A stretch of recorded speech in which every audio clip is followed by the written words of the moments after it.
But the 49ers and Seahawks don't have things squared away either. They just are a little bit more of an open book.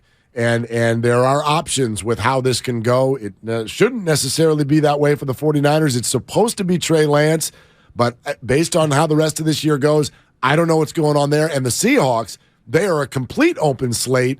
Geno Smith, free agent at the end of the year.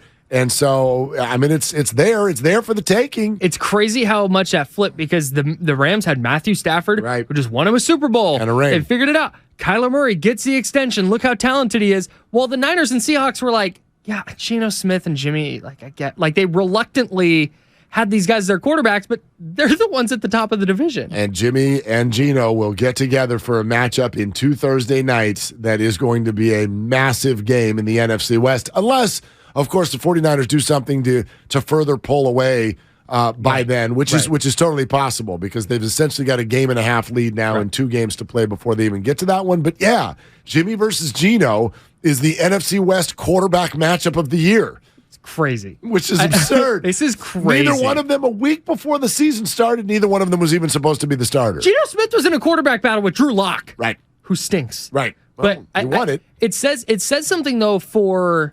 Like, remember the Browns with Baker Mayfield? I don't want to hold the Browns up as a bastion of quarterback handling. Right. But one of the things that came out of there was they want an adult in the room. And I think there's something to be said for just the lack of volatility at the quarterback position. Absolutely. Like, they're just... Is Jimmy's ceiling super high? No. Is Geno Smith's ceiling super high? I mean, higher than we thought it was going into the year. He's playing really well, but it just... I think you're going to start seeing teams lean into the idea of like, hey, you know what? This guy, he may need some help. Flexibility. But dude, he's chilling. Yeah, like here's the quarterback tiers in the NFL. Tier 1 is we got a guy and he's a stud. Okay? Right. We're going to the playoffs every year. Right. We've got Allen, we've got Mahomes, we've got Burrow. We're good. We're signing up long term. You put Burrow there? Well, whatever. It doesn't matter. Sorry, keep going. Brrow, Lamar, these are okay. good players. I don't think that you question them on a no, they're not on the level of Mahomes and Allen, but like you're solidified. Right. We love our You're guy. going to pay them, or you probably should. Yes.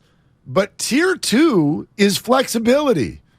Tier 3 is we signed a guy long term and he stinks. Tier 3, like I would. Tier 4 is we drafted a guy and he stinks. Right. Tier 4 is we got. Tier 4 is we're optionless. Like we don't even have a guy who stinks. We've got nothing. I mean, the Panthers, the New York Jets. The Panthers are tier 4. What do you have? The Houston Texans. You've got nothing. Right. Mike White disrespect here. You're damn right.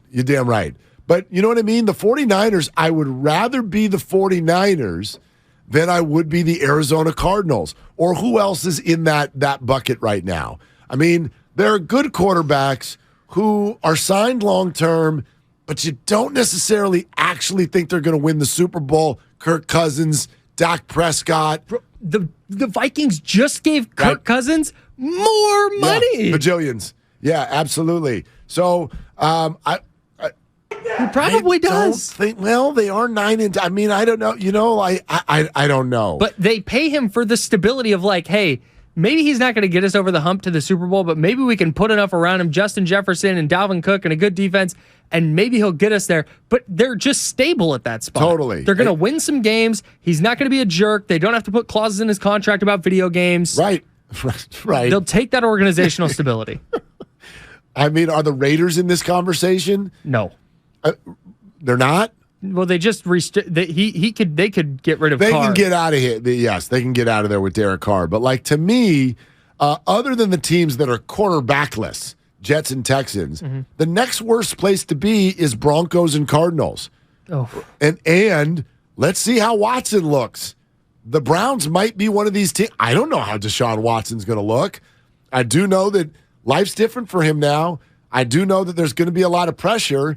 And I don't think it's just going to be so easy for him to walk into the league after 2.5 years and look exactly like he did with the Texans a few years ago. And so that could be one of those situations where you're like, right, we've got Deshaun Watson, but we're still nowhere near as good as the Bengals or the Ravens, and we're locked up for $250 million guaranteed.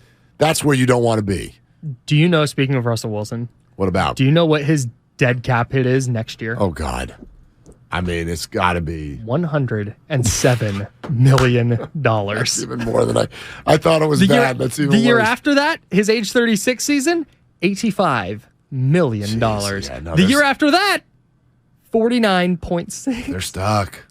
They are totally and completely stuck. Maybe he figures it out. Maybe Nathaniel Hackett's just a disaster. I'd rather be one of these teams that tries to go year to year, figure it out. New York Giants right now winning football games with Daniel Jones, not really even sure if he's the future long term or whatnot, but there's flexibility there. The Broncos and Cardinals are stuck for a long, long time, unless they can get those players to start doing something differently. I'm kind of annoyed that the Seahawks made the right move here. Like, they had Russell Wilson for a decade. Maybe. They competed and were awesome and kicked the Niners' ass for a decade. And then they get rid of him, and it's like, yes! But then they did it right. Geno's better than him. Yeah, I don't know if it's going to lead to anything good, but it's good for them that they got out from underneath Russell Wilson. I know. Can they just stink once? Super annoying. Can they go 3-14 once? Nope. Well, yes, but no, not this year. Although they've lost 2 in a row. I don't actually know how good they are, but they're might be hitting some rookie walls. They were relying on a lot of first-year players. Yeah, they're better than the Broncos. I know that. Okay, couple things with the Warriors before Scott Hansen joins us in 15 minutes.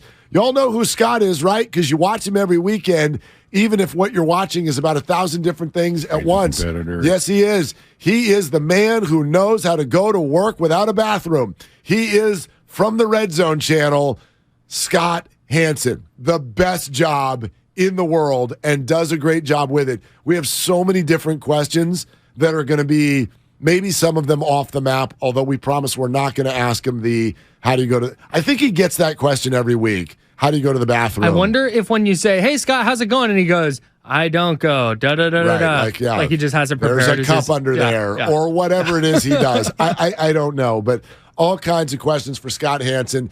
And then Joy Taylor's going to join us at 11. But